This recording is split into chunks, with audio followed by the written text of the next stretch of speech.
أعوذ بالله من الشيطان الرجيم بسم الله الرحمن الرحيم وإني أعوذ بك وذريته من الشيطان الرجيم رب أعوذ بك من همزات الشياطين وأعوذ بك رب يحضرون اللهم صل على سيدنا محمد وعلى آله وصحبه وسلم تسليما السلام عليكم mbokk yi nga xam ne yéenay teewlu seen bi nga xam ne mooy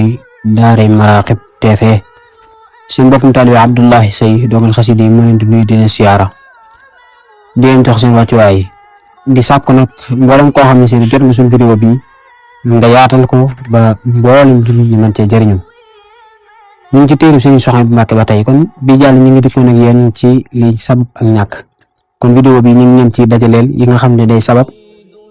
am koom ñu mën ko bàyyi xel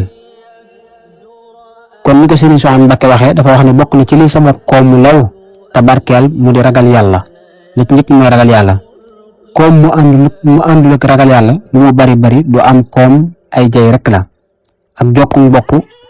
ak dégloo say waajur ak bala ngaa lekk nga raxasu ak boo lekkee ba noppi ak faral a tudd yàlla ak jéggal ko ak saxal bis bu ne ci waxtu wi jant bi di fenk 3 bismillahir rahmanir rahim ak 1 julli ci yonent bi sallallahu taala alayhi wa sallam ak saxal jàng suuratu Waaqi'a ci guddi gu ne ku amul lu muy dunde nay faral a wax lii bismillahi ala nafsi wa mali wa diini allahumma raddini bi qadaa'ika wa baarik lii fi ma quddira lii hatta la uhibba tahjila ma aqarta wala taaxira ma ajjalta ku amee ay bor nay wax gannaaw jullik suba gu ne allahumma ikfini bi xalaalika an xaraamika wa aghnini bi fadlika amman siwaaka juróom-ñaar fukki yoon kon dees na fay borom dees na yokk wërsëgam naka noonu sàkk sarax itam dana dolli wërsëg naka noonu saxal boo jullee suba jàng inna a'taynaakal kawsara fanweeri yoon boo jullee tisbaar jàng ko 20 fukki yoon ak juróom boo jullee takkusaan jàng ko 20 fukki yoon boo jullee timis jàng ko fukki yoon ak juróom boo jullee gee jàng ko fukki yoon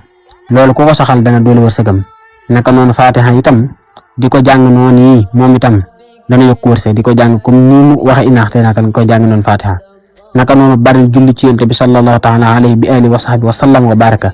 moom it dana dolli wërsëg kon yooyu ñooy ñi nga xam ne ñooy dolli wërsëg bu ëllëgee incha allah dana dikk ci yéen ci sabab gudd fan ak wér gu yaram ndongole Abdoulaye Seye la woon fii ci Daaray Maraqib TV wasalaamu aleykum wa rahmatullahi ta'ala wa barakatuhu